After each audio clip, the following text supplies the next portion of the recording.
Hello, this is Keith Haggerty, and this is my analytics presentation for SixFlags.com. And I'll begin with my key metric goals, which are basically in journalistic terms the who, what, where, and when, and how of our audience. For my metric rankings, I decided to use new visitors, referrals, and unique visitors. The new visitors being the who, or the driving force of amusement parks revenue. They're more likely to stay longer at the park and the website to fully explore all it has to offer, and therefore provide a greater source of revenue for merchandising, season passes, and other entertainment options. Referrals are basically how our audience is getting to us, and for amusement parks, it's definitely a social experience. So I think social media is a great extension of that, and so I'd love to find out more where they're coming from as far as Facebook, Twitter, etc. And unique visitors are another part of our audience, are the who factor. And this refers to not so much the amount of visitors we're getting, but the individual visitors we're getting and how each one is individually using the website. That brings us to key performance indicator, or KPIs, which are our measurable, quantifiable metrics, in sports terms, if the metrics are the game plan, the KPI are the quantifiable statistics used to determine success or failure. My first KPI, based on the metric of new visitors, would be the number of overall visitors to the website. Just want to see how many people are coming, how many people are going, how many new ones there are, how many of them are returning visitors. Second KPI from referrals would be the percentage from social media sites. As I said before, I'd like to look at Facebook and Twitter especially and see how they're impacting the traffic. The KPI number 3 would be the unique visitors, or the number of visitors. In particular, I think a great thing to focus on would be mobile devices and the influx and the power that they've shown throughout the industry. That brings us to targets, and it's the third phase of the metric KPI target, where metric and objectives and KPIs help chart a course for success. It would be hard to know exactly what any of these actions mean unless there is an end goal in mind, and the end goal is definitely where the targets come in. For my target number 1, based on the metric of new visitors, KPI of visitors to the site, my target would be to get 80,000 visits in April. Target number 2 would be to increase Facebook and Twitter traffic by 25% since they have such an influence. Target number 3 would be from unique visitors to the number of visitors using the mobile devices. I'd like to see 20% increase from last year at the same time. Knowing that mobile devices in particular, you can't go to any amusement park or anywhere in particular without seeing everybody whipping out their mobile phone. And just to be able to tap into that, I think would be huge. That brings us to persona, or the question of who is our audience. And persona is more about the user behavior, demographic, and geographic profile of a typical user of the site. For SixFlags.com in particular, I would think I'm focusing on maybe a mother of 3 kids, maybe ages 7 to 13, maybe one who lives in New Jersey and is looking for a day out with her family. And I wanted to find how she would go about finding out more about Six Flags. For instance, if she wanted to find out ticket information or hours of operation for her family, how would she go about doing that? The first thing the mother would do would most likely type in Six Flags, and then she'd have options for Six Flags New Jersey, which would be Six Flags Great Adventure. And I think she'd go from there to clicking on Six Flags Great Adventure. And then there's her options right there. There's season pass options, there's interested in that, but first she'd probably want to see what ticket prices are. She could go on ticket prices and then see how much they're going for. Of course, right now it's too early in the season, but she could see what they'd generally be, $66.99 for one.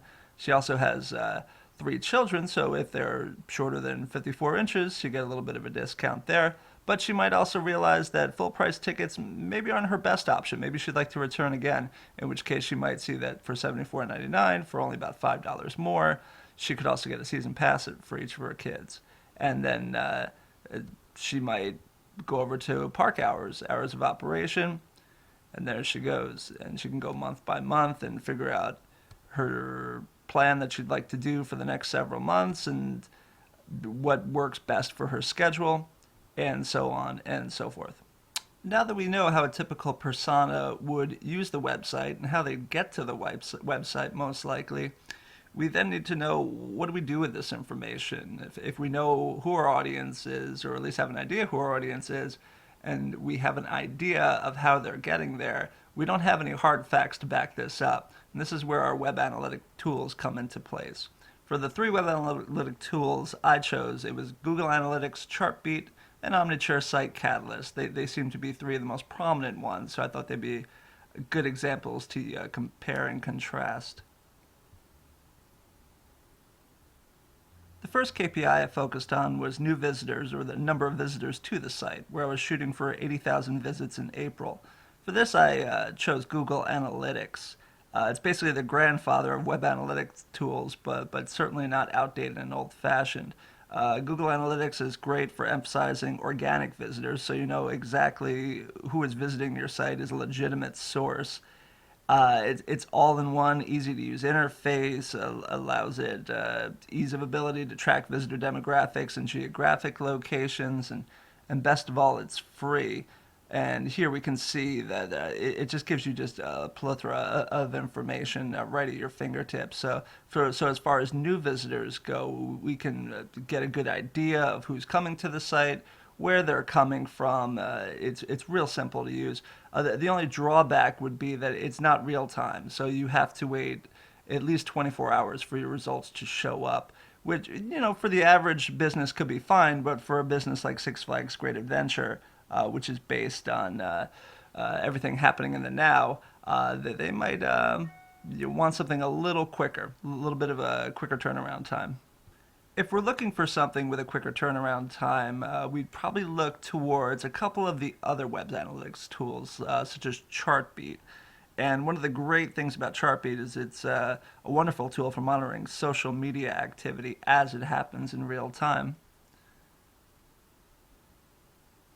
Using our second KPI, which would be to increase Facebook and Twitter traffic by 25%, or actually that's our target, but our KPI would be our referrals and the percentage from social media sites. I think Chartbeat would be wonderful because it provides real-time, instant results. You can see how your audience is truly engaging with your website.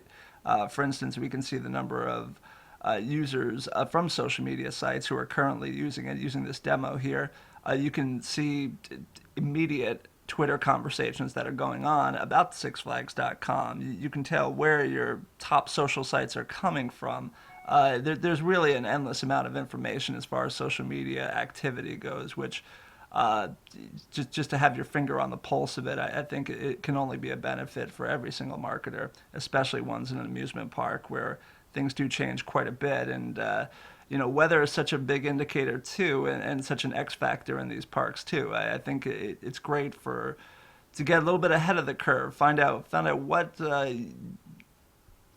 what your visitors are saying about your park. For instance, maybe you have visitors who are at your park and there's some rides that are closed down, and the first place they're going to go is Twitter and Facebook to complain about it. And you want to be ahead of that. You want to know what's going on. You want to know what the general mood and atmosphere is in your park at all times, and I think Chartbeat would be a great option for that. It provides instant results. It's simple to use, has an attractive interface. The only problem could be that real-time data can sometimes probably be a little misleading and maybe make you overreact to situations which aren't as big as maybe instant results on social media would have you believe. From Chartbeat, we'd move to Omniture. And using our final KPI, or the number of first-time unique visitors, particularly those using mobile devices, looking for a 20% increase from last year. Omniture is basically designed for large companies and has over hundreds of metrics to analyze. It's probably one of the biggest web analytic tools out there. It's incredibly comprehensive and immersive, and basically if you can't find it on Omniture, it probably doesn't exist.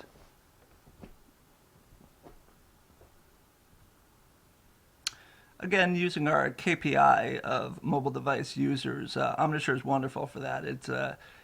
It has just so many options, and as far as even the mobile device option, it provides comprehensive mobile device reporting, allows you to see what device people are using, Uh, Even if it's not mobile devices, it allows you to see what browser and operating systems people are using, even what screen resolution they're using, so you can fully maximize your website. Omniture also has social media tracking, which is fantastic for even further segmenting your audience. For instance, you can find how many friends they have, what their social media interests and profiles are like. You can really, really fine tune exactly who your audience is. Probably the biggest con of Omniture is, well, I don't know if there's too many cons. It is fully comprehensive, but I guess if you want to get into one of the drawbacks is that it is much more expensive than the other web analytics tools, which for a large corporation probably isn't as big a deal, but for a small business, it's definitely something to consider. And basically, all three web analytics tools have their pros and cons, where a large company such as SixFlags.com may want Omniture alone because it just provides so many all in one features. Or perhaps they'd want to use a combination of all three. But a smaller company, like I said, may find Google Analytics to be a more convenient and cost effective option.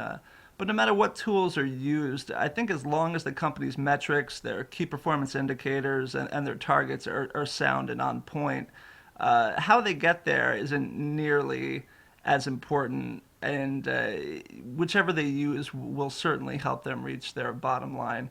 Again, as long as their metrics, KPI, and targets are spot on, they really can't go wrong. No matter what tools you use, it's really about maximizing the experience of the user, whether it be for their website, whether it be them on their computer, or them walking through the park using their mobile phone, or even them just checking out sixflags.com somewhere at a store using their handheld. It's all about maximizing the user experience and making it an inviting, rewarding experience. Make sure that they want to come back for more and have fun at the park. Again, this is Keith Haggerty. Thank you very much for listening to my presentation.